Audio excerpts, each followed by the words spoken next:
Assalamualaikum, salam sejahtera. Masih ingat Zahari kan? Lama dah saya tak muncul. Anda dah mula melihat tim Zahari. So, tim Zahari inilah yang menguruskan segala operasi selama ni. Hampir 15 tahun dalam perusahaan Rafiq. Maka wujudlah buku ni yang mana saya sendiri buat dengan tim saya, ATC, untuk memudahkan anda semua. Dalam buku ni banyak kita sentuh tentang kerja, skop kerja, yang pertama. Kedua, kita plan, kita nak ajar, kita nak share ilmu. Jika kita nak buat penutupan jalan, kita harus fikirkan tentang yang pertama, lokasi dan tempoh. Nak perusahaan Rafiq, cari kami.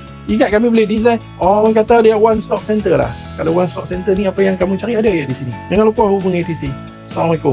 Saya Zati, Director Active Traffic Construction. Kami sentiasa memastikan setiap projek disampaikan dengan kualiti, integriti dan menepati kepuasan pelanggan. Saya Muiz, Operation Manager. Pasukan kami akan memastikan setiap operasi yang ditapak berjalan dengan selamat, lancar dan mengikut spesifikasi yang telah ditetapkan. Hai, Assalamualaikum. Saya Syasha, Senior Quantity Surveyor. Tugas saya adalah untuk memastikan setiap projek dirancang secara teliti dengan kawalan kos dan perancangan yang efektif.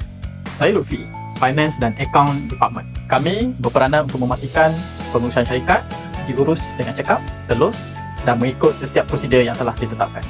Saya Dila, daripada Digital dan Marketing Team.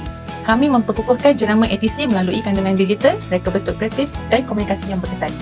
Saya Zuliana binti Zulkifli dari Jabatan Sumber Manusia dan Pentadbiran. Hai, saya Nini, saya Account Exec.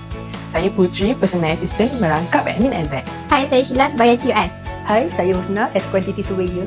Hai, saya Nur as Quantity Surveyor. Hai, nama saya Muhammad Zuhalimi sebagai Draft Person. Hai, saya Syahrul sebagai Marketing Executive. Hai, saya Jiwita, saya kerja sebagai Graphic Designer. Assalamualaikum. Hai, saya Ridwan as a Factory Executive.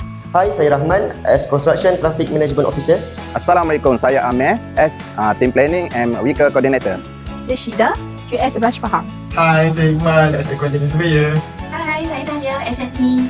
Saya Muhammad Azhar Syamil Hazi dan memegang jawatan sebagai Construction Traffic Management Officer.